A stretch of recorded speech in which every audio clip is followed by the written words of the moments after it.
up, it's Erica and I'm back today with another hair video, and I'm kind of excited to do this hair video because I just realized that my hair is low porosity. Before, I didn't know the difference between low porosity and high porosity. I could not tell you the difference. I could not tell you how to test it, none of that. I just knew that my hair was dry and hard to manage, and that's all I could tell you.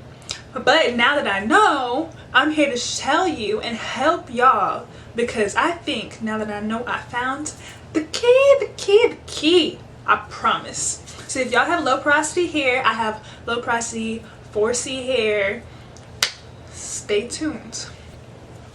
So one thing that I want to say is that for all y'all who told me to stay away from heat, because I'm natural and you're natural and all naturals need to stay away from heat, y'all owe me my money. All of it. All my money. I want it right now, because heat as a low porosity girl is your best friend. I promise you. I washed my hair freshly last week, and what I did was I used a co-wash, and then I sat under the dryer, like the overhead dryer, for like 20 minutes. And then when I was done, I didn't even want to wash out the conditioner because my hair was so soft, and like I literally, usually I could see the conditioner like sitting on my hair, but it was like in my hair, and that's never happened before. Usually the products just kind of sit on it, and I used to just think that was normal, because like how could you tell when something's in your hair? And this just blew my mind. And so afterwards, after I washed it out, I was scared that like I was gonna wash out all the moisture. Did not. And then when it was time to put in my leave-in conditioner, I sat back under the dryer for 30 minutes, and boy, that thing was moisturized. It's moisturized right now. I don't know if you can tell. I hope it looks moisturized on camera as it does right now. I'll put some gel in it, so it might look a little white, but whew, if y'all could feel it, it is soft.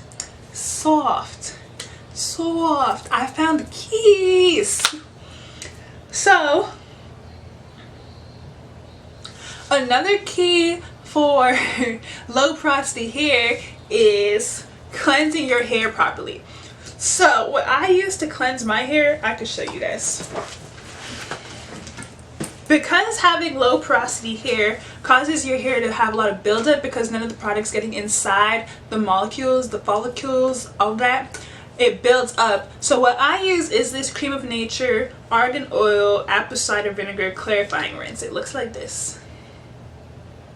I use it on my scalp, not on my hair. It has a cool little cap thing that you just pull up, and I put it straight on my scalp.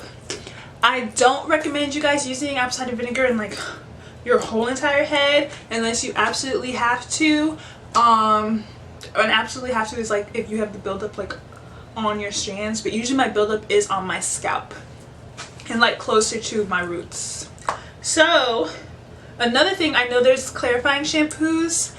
You guys could use those too. I've used clarifying shampoo like twice, I think. That's fine. But I really swear by this Cream of Nature Apple Cider Vinegar. Another thing is heat. I know when I used to watch like natural hair videos, not for 4C, probably not low porosity, it was just normal natural hair videos, they would tell you to wash your hair with warm water and then do like a shot of cold water at the end. Don't do that. Do not do that. Do not. Because we have low porosity hair, the warm water does help open up our molecules and does let our hair breathe in the moisture, the steam. That is what we need. But when you do the shot of cold water, it closes them. So when you get out of the shower and it's time to put your products in your hair, your molecules are closed. Your follicles, your molecule, something, are closed. And so the product is not getting in your hair. So doing the shot of cold water is literally doing nothing for you. It's actually making it worse. I do not do that. I wash my hair with warm water. I don't do the shot of cold. I use heat when I put my deep conditioner. I use heat when I use my leave-in conditioner. Even if you don't use the overhead dryer, if you put the plastic bag on your head, that also works. But I feel like the overhead dryer worked better for me because I just needed extra help. If your hair is just like low porosity but like easy, then I guess you could use a plastic bag. Or like if you don't have the funds to get an overhead dryer right now, that's fine. But I really enjoy it. Oh, it's not my overhead dryer even. I don't have the funds to get one. It's my mom's. I might steal it from her when I move out. Another thing that I don't do the LOC method. Yeah, I don't do the LOC method, the liquid oil cream. I do LCO, liquid cream oil. And the cream that I use a heavy cream to like weigh down my hair. Because even though people say to use lighter ones when you're low porosity so that it's easier for your hair to absorb it, I use a heavier one because I'm sitting under heat anyway, and I use a heavier one because I feel like it just sits on my hair longer. I know it's supposed to sit in your hair, but I like that it's on my hair longer because I feel like even though it takes longer to get in, it's just there longer because my hair dries out very quickly. And then I use an oil on top. My hair personally loves olive oil, but you are supposed to use a lighter oil like almond oil so that it can go in your hair. Olive oil though is a good sealing oil, and so I use it to seal my heavy cream and all the moisture into my hair. Another tip is that water, even though heat is your best friend, water's your other best friend. Like heat is your at-home best friend, but water is your college best friend. Water, I wet my hair when I'm spraying it with my water and conditioner. When my hair's done like this, or like in styles, I wet my hair when it's in braids under my wig. When I go in the shower, I wet it every day.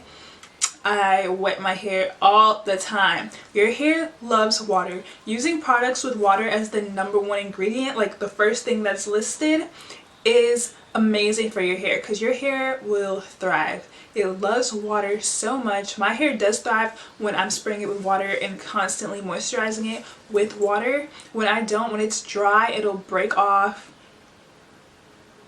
And we don't want that, right? Right. So those are my tips for low porosity hair. If you guys have low porosity hair tips, please leave them down below. If you guys have any YouTubers that you want me to check out that have low porosity hair, also leave them down below. I have recently started finding some YouTubers with hair similar to mine now that I know that I have low porosity, and it really has been helping me a lot. If you guys want to know who they are, let me know. If I remember to link them down below, then you will see them. So thanks for tuning into this video. So subscribe to my channel for more videos like this. Like this video if this really helps you. And yeah, if you guys like this, thumbs it up, subscribe, comment, all of that. Thanks for watching, guys. I'm really excited to get into these hair videos. See you next time.